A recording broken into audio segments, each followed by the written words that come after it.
आप मानो तो मैं मां, आप मानो तो मैं गंगा मां, ना मानो तो बहता पानी। आप मानो तो आपके नजदीक में, आपके घर के पास में जो शिवालय है भगवान शंकर का, एक छोटा सा शिवलिंग है। मानो अगर दिल से तुमने मान लिया कि ये केदारनाथ है, दिल से तुमने मान लिया कि महाकाल है, दिल से तुमने मान लिया कि भीमा शंकर है, दिल से तुमने मान लिया कि ये मल्लिकार्जुन है, दिल से तुमने मान लिया कि विश्वनाथ है। जिस दिन तुम्हारा मन पर जाए, श्रावण के महीने में जब तुम 2 लोटा जल चढ़ाने के लिए जाओगे, श्रावण के महीने में जब तुम 2 लोटा जल चढ़ाने के लिए जाओगे और 2 लोटा जल तक तुम अपने हाथ में लेकर चढ़ाओगे, जिस दिन तुम्हारा चित्त में मन में आ जाए कि आज मैं विश्वनाथ नहीं गई हूं, मैं सावन के महीने में मैंने विश्वनाथ का दर्शन नहीं करा है, सावन के महीने में मैं काशी नहीं गई, सावन के महीने में मैं गंगा के घाट पर नहीं गई, जिस दिन सावन के महीने में तुम्हारे मन में आ जाए, 2 लोटा जल लिया, शंकर जी को चढ़ाते हुए अपने मन में विचार कर लिया कि मेरे विश्वनाथ, मैं तुम्हारे दरवाजे को नहीं आ सकी, पर मेरे जल में अगर बल होगा तो इस जल को आप वहां से यहां आकर स्वीकार कर लोगे। वो विश्वनाथ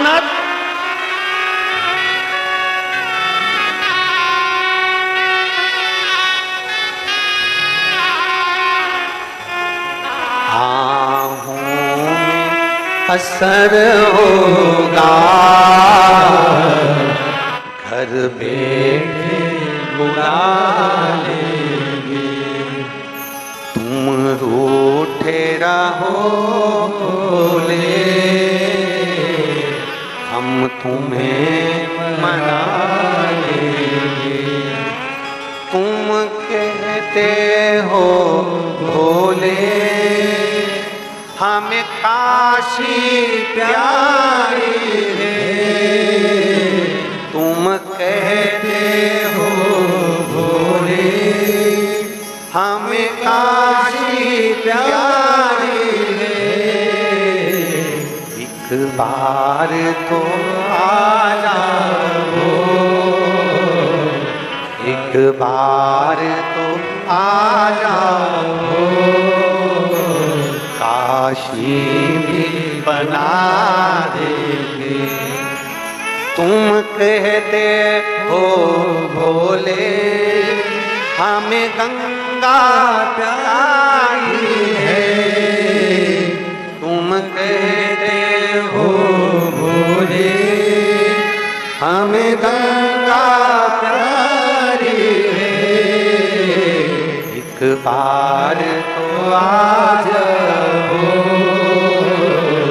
एक बार तो आ जाओ,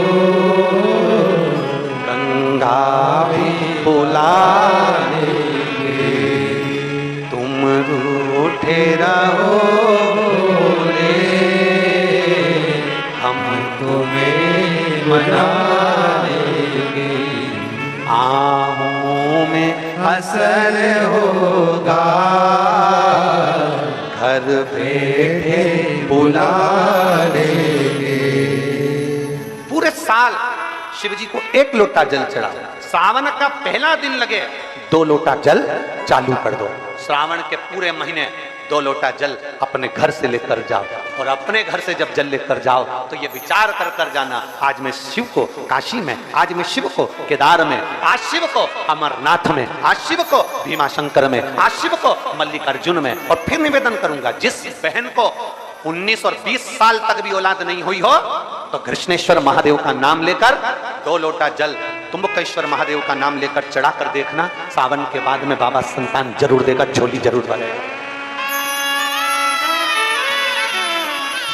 कहीं नहीं जाना, अपने नजदीक में, अपने घर के पास में, अपने मोहल्ले में, अपनी गली में, अपने चौराहे पर, अपने घर के पास में जो शिवालय हो, जो शंकर का मंदिर हो, वहां जाओ, 2 लोटा जल समर्पित करो। और फिर निवेदन करूंगा, जल से ज्यादा जरूरी है मेरे भोलेनाथ जी के मंदिर की सफाई करना। अब कीचड़ चालू हो जाएगा, पानी चालू हो जाएगा, सावन का महीना चालू हो जाएगा, अपने साथ एक कपड़ा लेकर जाओ, बाबा के मंदिर को पूरा साफ कर कर, बाबा के शिवलिंग का स्नान कर कर, बेलपत्र निर्माल्य जितना पड़ा है उसको उठाकर कहीं विसर्जन के लिए, किसी नदी तालाब बावड़ी में नहीं, किसी कुएं में नहीं, निर्माल्य तालाब में, नदियों में, बावड़ी में डालने के बाद वो निर्माल्य सड़ता रहता है, नदी नाले का पानी सूखता रहता है, उसमें कीचड़ इकट्ठा हो जाता है। उस निर्माल्य को इकट्ठा करो, गाड़ी में भरो, किसी एक खड्डा खोदकर वहां दबाकर उसकी खाद तैयार करो, और बाद में बेलपत्री के वृक्ष के नीचे उसको डालते रहो। पर ध्यान रखना कि निर्माल्य हमें नदी तालाब बावड़ी कुएं में नहीं डालना, उसको एकत्रित करना। शिव के मंदिर की जितनी सफाई कर सकते हो, शंकर के मंदिर को जितना साफ कर सकते हो, शंकर के मंदिर को जितना निर्मल कर सकते हो, उतना करो। अपने मन में एक भाव बना लो, जैसे भगवान विष्णु ने एक भाव बनाया था, सावन के महीने में 108 कमल के पुष्प शंकर जी को दूंगा। पार्वती जी ने भाव बनाया था, श्रावण के महीने में शंकर जी को 2 लोटा जल समर्पित करूंगी। माता सती जो भगवान शंकर की अर्धांगिनी रही, उन्होंने भाव बनाया था, मेरे देवादिदेव महादेव को रिझाने के लिए मैं भगवान शंकर की 108 वृक्ष लता से स्नान कराऊंगी। ये अपने भीतर एक संकल्प अपने भीतर लेना है कि श्रावण के महीने में हमें शिव को कैसे रिझाना है,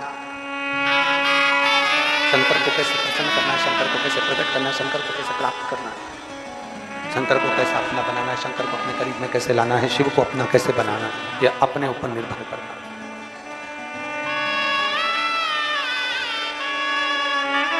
दृढ़ता, अपने भीतर की दृढ़ता।